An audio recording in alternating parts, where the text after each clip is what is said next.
Hi everyone, welcome to my first live session with Chinita Food and Travel. Today I want to talk to you guys about a really important subject that is primarily the first concern of any foreigner coming to Mexico.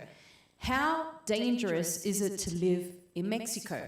Now, I would say don't go on YouTube and watch videos of people who are here for a week, for a month. Ask locals. So I think that my perspective is really quite unique because though I was born here, I came back as a foreigner, so a lot of my way of thinking is as a foreigner, but I've been living here for 20 years, so I've gotten the gist of how it is in Mexico. And I wanted to share my experience here.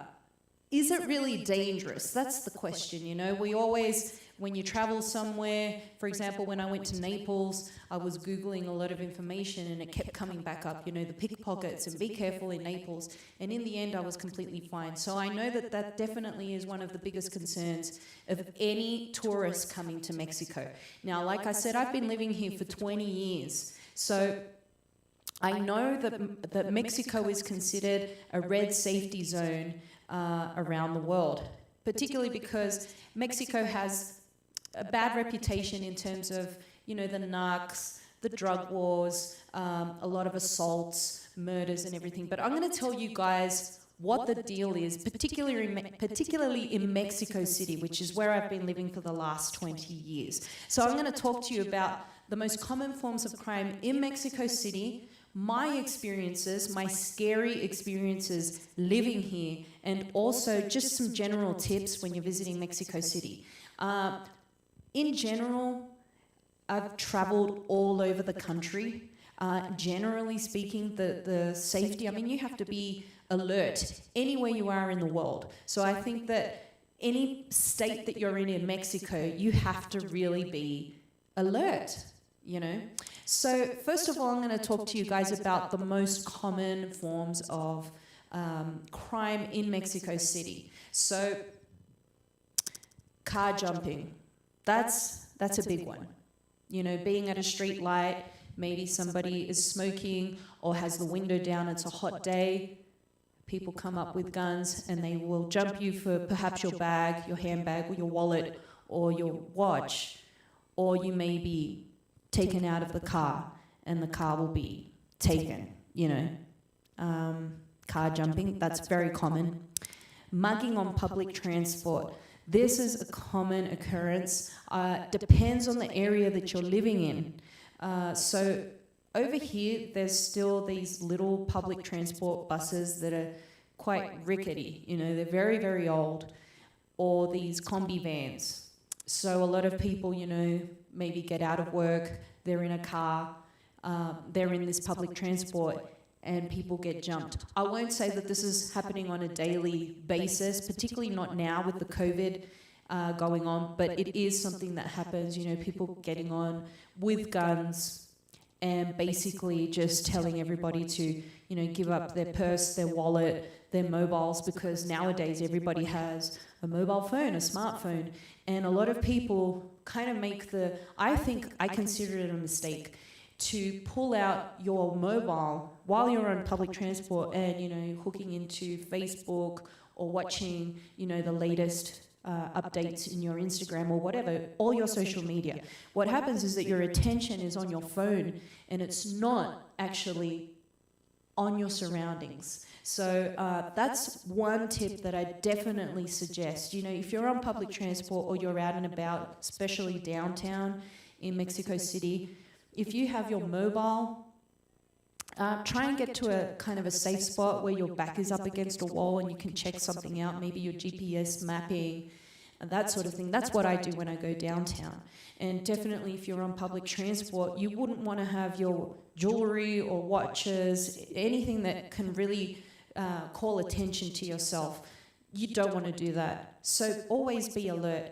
I remember when I arrived in Mexico, I'm a professional vocalist, so I remember thinking, well, is it really dangerous? Because up until that point, you know, I was always with my family, I was on public transport and nothing had ever happened to me, you know.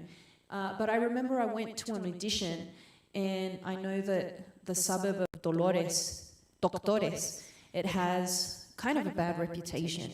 And because I didn't know really the geography in Mexico City, I wasn't really aware of suburbs or anything. I did my audition not knowing that I was in La Doctores, which has really bad reputation. And while I was there, you know, I came out of my audition and I thought, I think I'm in La Doctores. And so I was about to get on a bus, and when I turned around, I saw this guy mugging another person that was waiting at the bus stop, and he had this huge screwdriver. It was so long. And I cracked myself. I was like, oh my God, you know, and the guy looked stoned. He looked out of it. He was drugged up. But I remember that I really freaked out. And so that area, I really wouldn't suggest, you know, it's an area that a lot of locals go to, you know, that you kind of need to know, be street smart, you need to be aware of your surroundings and everything, and definitely when you're heading into these suburbs, totally alert, you know. So that was my first experience with muggings or crime in Mexico. So I did get freaked out, you know. But like I said, anywhere that you travel, you definitely have to be alert all the time, right? So those, I think, are the most common forms of crimes in Mexico City. Now, talking about my experience, not only was it that bus stop incident, I had a really, really scary incident once. And just to give you guys a little bit of background, I have 3 dogs. They're big dogs. And one evening, I had a cold, so I had insomnia all night. I just couldn't get to sleep. And I was able to nod off at like 8 a.m.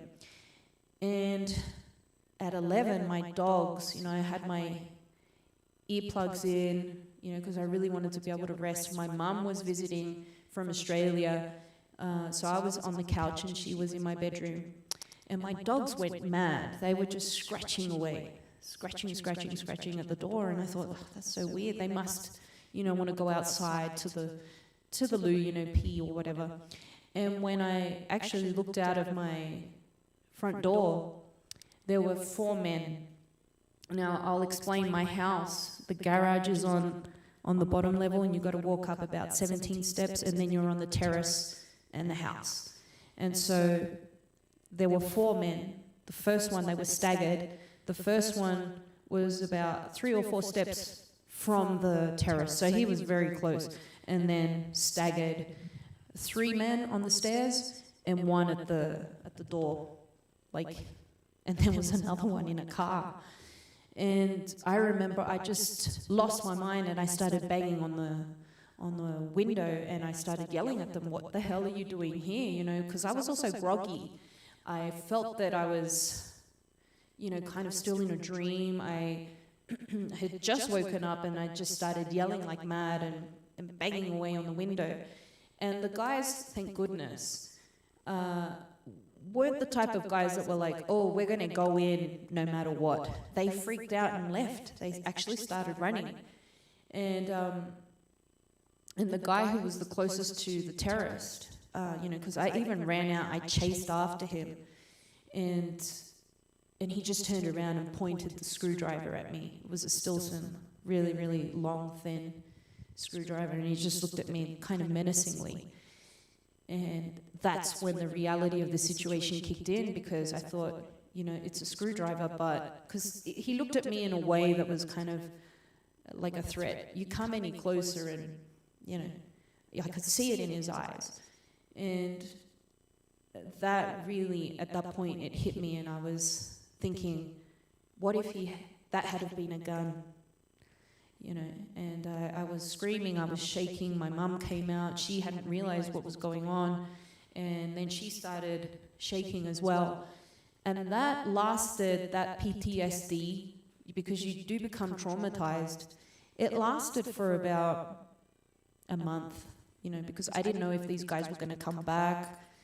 I didn't know if they were going to try and get revenge.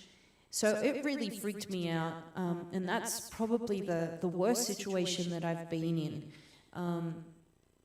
But crime differs in different areas depending on where you live in Mexico. And I don't want this to be a video that is a deterrent for foreigners, because usually foreigners, when they come out, they'll be here for a week, and they'll be in all of the kind of touristy areas in Mexico, which would be Condesa, San Ángel, the pyramids, Coyoacán, Polanco, which are generally really safe areas, very conglomerated, a lot of people there, right? But I'm talking about, your regular suburbs. So crime differs. Where I live on the outskirts of Mexico City, so it's still between country and suburb. And there's still a lot of developing going on in this area. But there's still huge pieces of land that have, they grow corn and other types of vegetables, because this area, I live in the south, this area used to be just all planting fields. And as corn, like I said, chayotes, a lot of typical Mexican vegetables, and a lot of rose fields. So it's a really lovely area, and people sometimes come by in horses or have their little herd of sheep. So it's definitely country suburb still. And this area, for example, you have to be careful, because a lot of people who work in offices, will probably leave at 7 a.m. and come home at 9 p.m. 7 a.m. to get ahead of the morning traffic rush, and at 9 p.m. you're coming home with all the traffic. So basically your home is alone all day. So the way of crime in this area has been that, people come home to an empty house. And I think that that's what would have happened if I hadn't have been home. And 1 week before, I was actually on a trip. I was in the States. And if that had have happened, I think I would have come home to no dogs, no possessions, no car. They just would have cleaned out my house. So I was very, very lucky. And after that, my dogs took on a deeper meaning for me, because they actually saved me. They saved my life. They saved my mum's life. So yeah, they're guardians. So that was the biggest situation the scariest situation that I've been confronted with. Now, about a month and a half ago, I had some police come knocking. And in Mexico, I'll be very honest, if you see police officers, I would trust them 50-50. It wouldn't be like as if I were in Australia and saw a police officer. If I were in danger, I would know that I'm in good hands. But in Mexico, you just don't know. Because there was another situation when the earthquake happened in 2017. I had actually gone to Puebla, this little town. All of the houses turned to rubble after the earthquake. And driving back from, dropping off supplies and stuff, I got a call saying, hey, someone's jumping your fence. And I thought, oh, no, not again. So I drove back at 160 an hour. Really scary stuff. And I was driving back from Cuernavaca, and that road is winding. And I was really scared, but just really hitting the gas, trying to get home fast. And by the time I got home, there were like 5 police cars. One of the police officers cortó cartucho, which means that the rifle, literally, I don't know how to say it in English, but the sound it makes when you go and it's ready to shoot. My friend had a rifle pointed at her, and so basically my house was surrounded. And I remember before I went in, the police officer said, hey, two officers have to come in with you, just to make sure that, they're not maybe on the roof or they're hiding inside. And so I went in with one officer, and nothing happened. No one was inside. But I remember something that really threw me off, and I thought, oh, that's why I don't trust police officers. So one of them said to me, he kept insisting, hey, take a look at this. He kept saying, do you want me to check your personal belongings with you? Like, would it be necessary, like, for you to pull out all your money, all of the cash? We can count it together, and all of your jewelry. bring it out and I'll help you check that you have every piece of jewelry. And I remember I kind of had gone in before this officer and I quickly closed the bedroom doors, right? Because I didn't want him to see anything that I had inside. Because what they do sometimes is just scan what you have at home. And I remember that really threw me off. Like, that just made me not trust him.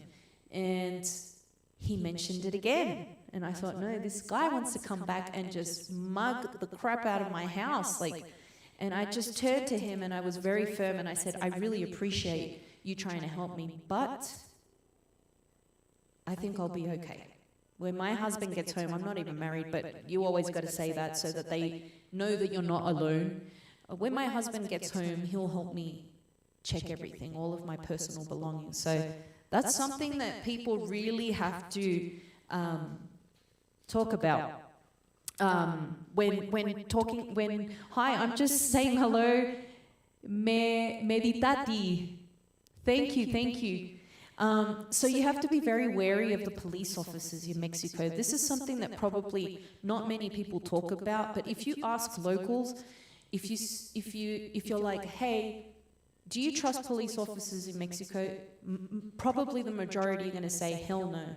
And yeah, I just am not trusting of these people. So I was saying that a month and a half ago I had people knocking on my door.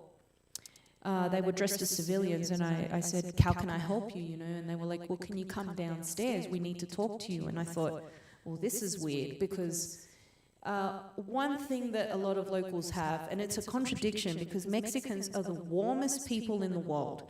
They are so kind-hearted and generous, and they always want to help. They're very hospitable.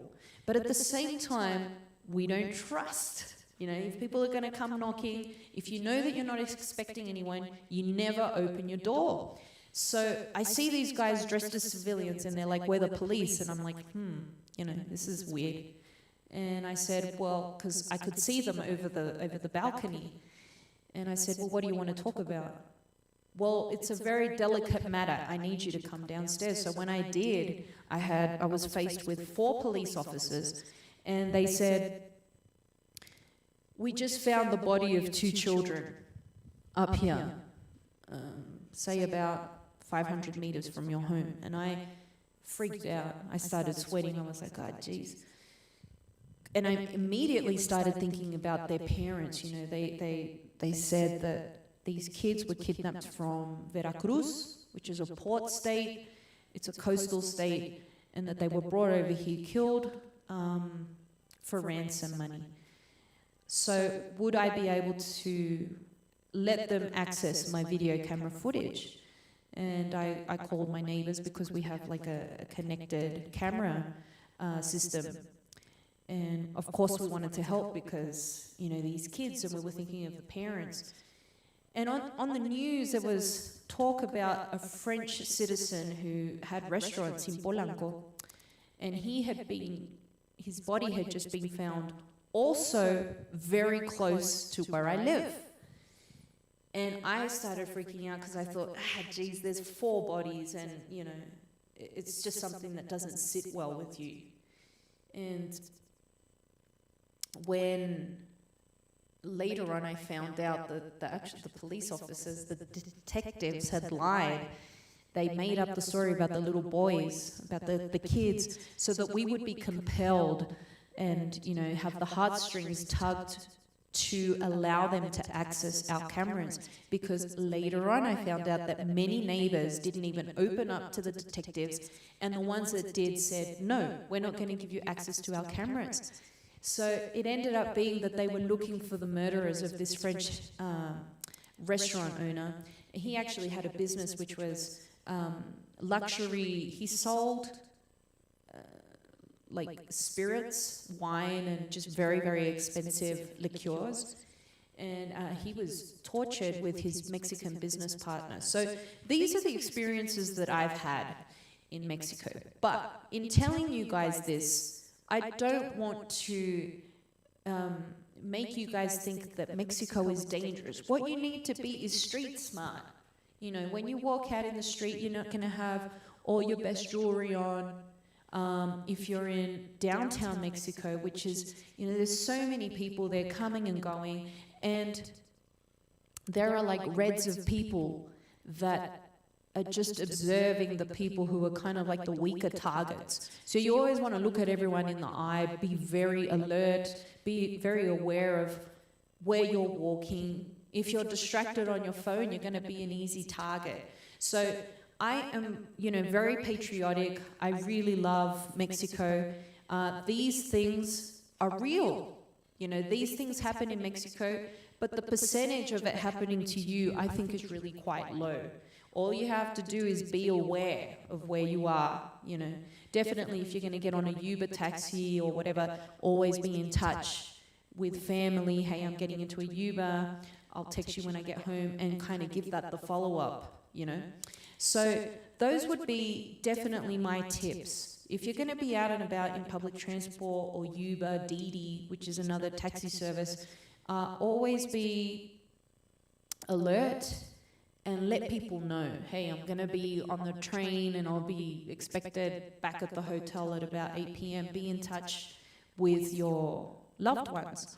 Also, I always, when I go to downtown, I get on a train, and what I do is I divide my money up between the pockets of my jeans. So I have 4 pockets, and I'll have my mobile tucked into my jeans.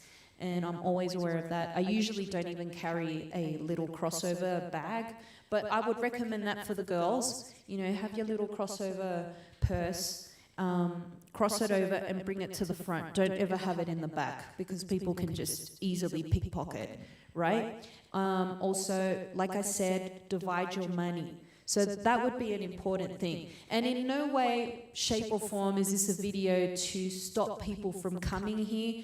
We are not living a situation where there's like narc wars and everything. I think the whole popularity of Narcos on Netflix has blown up the image, this very dangerous image of Mexico, which it doesn't deserve. Mexico has, I think, after all of the traveling that I've done, Mexico is unlike any other country in the world, and their people are the warmest in the world. So the whole narc wars, it is a reality in some states, but in Mexico, it is not. Sometimes when you're traveling in different states where you have to pay a toll, people will take over the tolls and make you pay them the money.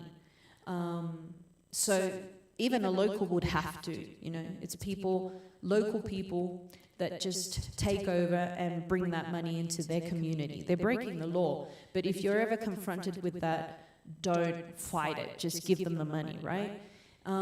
So I think if you guys want to come out, my biggest safety tip would be to just be alert all the time.